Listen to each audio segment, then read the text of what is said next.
स्वागत है एक बार फिर से मेरे यूट्यूब चैनल में। तो इसमें हम अकाउंटेंसी के मॉडल सेट 3 का थियोरेटिकल क्वेश्चन करेंगे। तो इसमें थियोरेटिकल क्वेश्चन करेंगे, ठीक है। तो इसका पहला question, which provision of the accounting standards apply for the providing depreciation. तो इसमें कौन सा एक्ट के आता है? तो अकाउंटिंग स्टैंडर्ड 6 के अंडर में हम डिप्रिसिएशन चार्ज करते हैं। Question number 2, for which type of asset fix installment method of the depreciation is suitable. तो फिक्स इंस्टॉलमेंट मेथड किस एसेट के लिए सुटेबल है? इन द सॉल्यूशन, तो फिक्स इंस्टॉलमेंट मेथड उन एसेट्स के लिए सुटेबल है जो कि एक सर्टेन पीरियड के लिए खरीदा जाता है, जैसे कि 5 साल 10 साल, मतलब ज़्यादा लॉन्ग टाइम के लिए नहीं खरीदते, उस एसेट्स के लिए सुटेबल होता है। Question number 3, give some example of provision. Provision के कुछ एग्जाम्पल देने बोला। तो एग्जाम्पल है provision for taxation and provision for depreciation. Next question है, why is profit and loss account prepared. Profit and loss account को हम क्यों बनाते हैं? तो प्रॉफिट एंड लॉस अकाउंट को हम लोग बनाते हैं नेट प्रॉफिट फाइंड आउट करने के लिए, या फर्म का नेट प्रॉफिट ईयरली बेस में जानने के लिए। नेक्स्ट क्वेश्चन है, what are the fix asset. Fix assets क्या होते हैं? देन सॉल्यूशन है, fix asset are tangible item और property that company purchase and the uses for production of its goods and service. Fix asset tangible यानी इसको touch कर सकते हैं, जिसको कंपनी परचेज करते हैं, जिसका यूज़ प्रोडक्शन में करते हैं, गुड्स और सर्विस के लिए। फिक्स एसेट्स लॉन्ग टर्म के लिए होते हैं।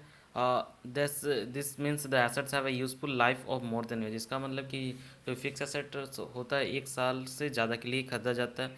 फिक्स एसेट्स में नॉर्मल प्रॉपर्टी आता है, लैंड आता है, प्लांट आता है, बिल्डिंग एक्सेट्रा। नेक्स्ट है क्वेश्चन है, mention any two difference between the single entry system and double entry system. कोई दो डिफरेंस बताना है सिंगल एंट्री सिस्टम और डबल एंट्री सिस्टम के बीच में। तो सॉल्यूशन में यहाँ तो आपका टोटल 5 डिफरेंसेस है, तो आप इसमें कोई भी दो लिख सकते हैं। जैसे कि डबल एंट्री सिस्टम को सब्सिडरी बुक में यानी कि सभी अकाउंट्स में बनाए जाते हैं, लेकिन सिंगल एंट्री सिस्टम सिर्फ कैश बुक अकाउंट ही बनाए जाते हैं। इसके अलावा डबल एंट्री सिस्टम में नॉमिनल रियल अकाउंट सभी अकाउंट बनाए जाते हैं, लेकिन कैश बुक ही बनाए जाते हैं। इसका डबल एंट्री सिस्टम हम लोग ट्रायल बैलेंस बना सकते हैं, लेकिन सिंगल से हम लोग ट्रायल बैलेंस नहीं बना सकते हैं। नेक्स्ट क्वेश्चन है, modern computer accounting system is based on which question. Modern computer accounting किस कॉन्सेप्ट पर बेस्ड है? तो इसका सॉल्यूशन है, modern computerising accounting system are based on the database. तो डेटाबेस कंसेप्ट पर मॉडर्न कंप्यूटराइजिंग अकाउंटिंग बेस होता है, ठीक है। नेक्स्ट क्वेश्चन है, state 3 causes of the depreciation. Depreciation के 3 कारण बताइए। तो सॉल्यूशन हमारा डिप्रेशन के 3 कारण, वेयर एंड टेयर्स, मशीन को जैसे जैसे यूज़ करते रहेंगे उसका वैल्यू यानी घिसावट होने के कारण उसका वैल्यू कम होता जाता है।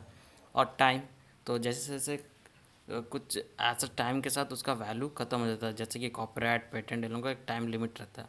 अप्रचलन, कुछ साल बाद जैसे कि नया जैसे डेवलपमेंट हो रहा है, कुछ साल बाद उस मशीन का नया वर्जन आ जाता है, जिसके कारण उस मशीन का वैल्यू गिर जाता है।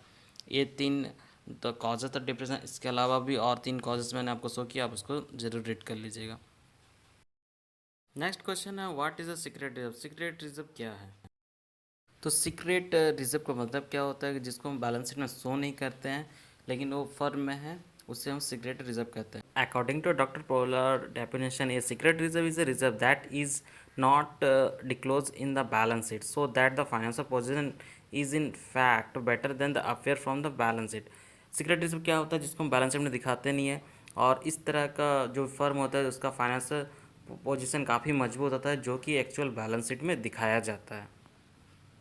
अब एक क्वेश्चन 3 मार्क्स का था, तो सिर्फ इसमें डेफिनेशन नहीं लिखेंगे, साथ में इसमें इसका कुछ ऑब्जेक्ट भी लिख दीजिएगा, जिससे क्वेश्चन थोड़ा और अच्छा लगे क्वेश्चन का सॉल्यूशन, ठीक है। तो यहाँ कुछ ऑब्जेक्ट है सीक्रेट रिजर्व का। संस्था को आंतरिक स्थिति को मजबूत करना, यानी कि इंटरनल से मजबूती, फाइनेंशियल पोजीशन को इम्प्रूव यानी कि मजबूत बनाना। अब किसी भी आकस्मिक यानी अचानक होने वाले हानि को पूरा करना। और तीसरा, वर्किंग कैपिटल में इंक्रीज करना। लाभांश यानी इन्वेस्टमेंट को डिविडेंड रेगुलरली देना। तो ये कुछ ऑब्जेक्ट थे सीक्रेट रिजर्व का, तो इसको जरूर रीड कर लीजिएगा। नेक्स्ट क्वेश्चन है, what is contingent liabilities. Contingent liabilities क्या होता है? तो सॉल्यूशन, कंटीजेंट लायबिलिटी उसको बोलते हैं जो कि अचानक कभी हमारे सामने आ जाता है, ठीक है, जो कि फ्यूचर पे डिपेंड रहता है, जैसे कि अचानक एक्सीडेंट हो जाता है, उस तरह का लायबिलिटीज हमारे कंटीजेंट लायबिलिटीज होता है। Next question, give in the brief the concept of the computerisation accounting system. तो इसका सॉल्यूशन है, कंप्यूटराइजेशन अकाउंटिंग में जो भी हम अकाउंटिंग रिकॉर्ड करते हैं, उसमें जो भी डेटा प्रोवाइड करते हैं उसके द्वारा वो वो अकॉर्डिंग टू जो भी हमको उसको डेटा प्रोवाइड उसके अनुसार वो प्रोसेसिंग करके हमको इन्फॉर्मेशन देता है, ठीक है। और कंप्यूटर से अकाउंटिंग में जो प्रोसेसिंग का कार्य किया जाता है इसको क्या बोलते हैं, ऑपरेटिंग इन्वायरमेंटल बोला जाता है। इसमें क्या क्या आता है, इसमें आता है हार्डवेयर एंड सॉफ्टवेयर, दोनों एक दूसरे से रिलेटेड है। अगर हार्डवेयर के शरीर का ढांचा है तो सॉफ्टवेयर उसकी आत्मा होता है, ठीक है। दोनों एक दूसरे से रिलेटेड है, दोनों के बिना ये काम नहीं कर सकते हैं। तो कंप्यूटराइजेशन अकाउंटिंग जो भी बेस होता है डेटाबेस पे ही बनाया जाता है, ठीक है। तो कंप्यूटर डेटाबेस कहता है क्या किसी भी तरह का कमी होता है तो उसको तो पूरा करता है, साथ ही फाइल का जो भी रिकॉर्ड किया जाता है उस सबको भी रिकॉर्ड करके रखा जाता है उसमें। हर एक डेटाबेस में दो तरह के प्रणाली की ज़रूरत पड़ती है। एक तो लेखांकन ढांचा जिसमें कोडिंग की संरचना, ग्रुपिंग ये सब रहता है। दूसरा संरचना क्रियाकलाप। इसके अलावा वो किसी भी अगर फर्म में डेटाबेस पे अकॉर्डिंग कंप्यूटराइजिंग अकाउंटिंग अगर यूज़ करता है तो उसको चार तरह के नीड की आवश्यकता होती है, ज़रूरत पड़ता है। फ्रंट एंड इंटरफेस पहला, सेकंड है बैक एंड डेटाबेस, और तीसरा डेटा प्रोसेसिंग, और चौथा है रिपोर्टिंग सिस्टम। 60 नंबर क्वेश्चन में बोला है कि प्रोविज़न और रिजर्व में क्या डिफरेंसेस है। तो differences between the provision the reserve. तो पहला है बेसिक मीनिंग क्या होता है, प्रोविज़न का जो यूज़ करता है एक तरह का फर्म के लिए एक्सपेंसेस होता है, लेकिन रिजर्व क्या होता है, फर्म के लिए एक तरह का प्रॉफिट का ही पार्ट होता है। हम प्रोविज़न का अमाउंट को बिजनेस से बाहर इन्वेस्ट नहीं कर सकते हैं, लेकिन रिजर्व का अमाउंट को हम बिजनेस के बाहर इन्वेस्ट कर सकते हैं।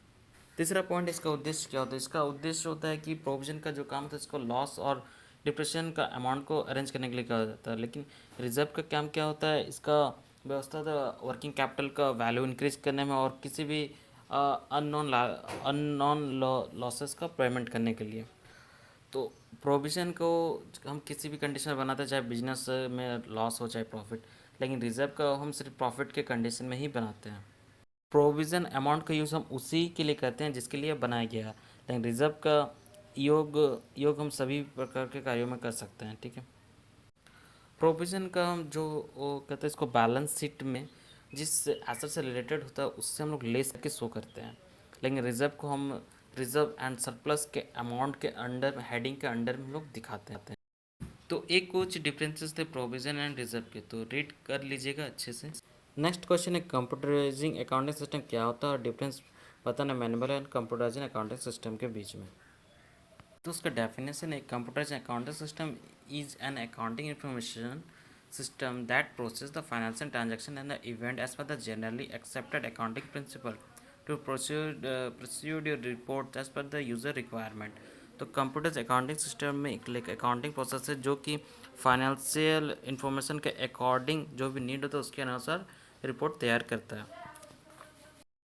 यहाँ डेफिनेशन उसका हिंदी में दिया हुआ, साथ ही इसका साथ कुछ प्रॉफिट भी दिया हुआ है, ठीक है। तो आप इसको जरूर रीड करिएगा। देन डिफरेंस बताने बोला manually accounting and computerising accounting. तो मैनुअली अकाउंटिंग जनरली बनाने में काफ़ी टाइम लगता है और कंप्यूटर अकाउंटिंग में बनाने में काफ़ी टाइम हमको नहीं लगता, क्योंकि कंप्यूटर में day to day activity easy से हैंडल किया जा सकता है। सेकंड है बिजनेस रिपोर्ट बनाने में। तो मैनुअली अगर बिजनेस रिपोर्ट बनाने जाएंगे तो काफ़ी टाइम लगेगा और एरर भी बन सकता है, लेकिन कंप्यूटर में अगर बनाएंगे तो ये काफ़ी इजीली तरीके से काफ़ी तुरंत काफ़ी जल्दी बन जाएगा, जैसे कि डेटा ग्राफिक्शन इस तरह को काफ़ी अच्छे तरीके से बना सकते हैं बिजनेस रिपोर्ट। तीसरा प्रोसेसिंग टाइम, मैनुअल अकाउंटिंग बनाने में काफ़ी लंबे टाइम प्रोसेसिंग लगता है, और ये अगर कंप्यूटर अकाउंटिंग बनाएंगे तो प्रोसेसिंग टाइम कम था इसमें। और कॉस्ट ऑफ सप्लाई, तो मैनुअल में बनाने में कम कॉस्ट लगता है, और लेकिन कंप्यूटराइज अकाउंटिंग बनाने में ज़्यादा कॉस्ट का जरूरत होता है, क्योंकि इसमें जो हाईली ट्रेंड एम्प्लॉय होता है उसी को अपॉइंट किया जाता है इस तरह का काम करने के लिए। तो फिफ्थ डिफरेंस है अकाउंट स्टेप। तो इसमें मैनुअली में क्या होता है कि सभी तरह के डॉक्यूमेंट को हम लोग को हैंड से ही मूवमेंट करना होता है, यहाँ से वहाँ चेक रिसीप्ट प्रोजेक्ट रिपोर्ट सभी को हमको हैंड से ही और वर्बल यानी कि बोल के हमको इसको मैनुअली करना पड़ता है। और कंप्यूटराइजेशन अकाउंटिंग में सभी को हम इजीली कंप्यूटर से ही एक जगह से दूसरी जगह सेंड कर सकते हैं, और किसी को manually hand to hand transfer करने का ज़रूरत नहीं होता, तो ये इजीली हो जाता है और किसी तरह का मिस्टेक नहीं होता इसमें।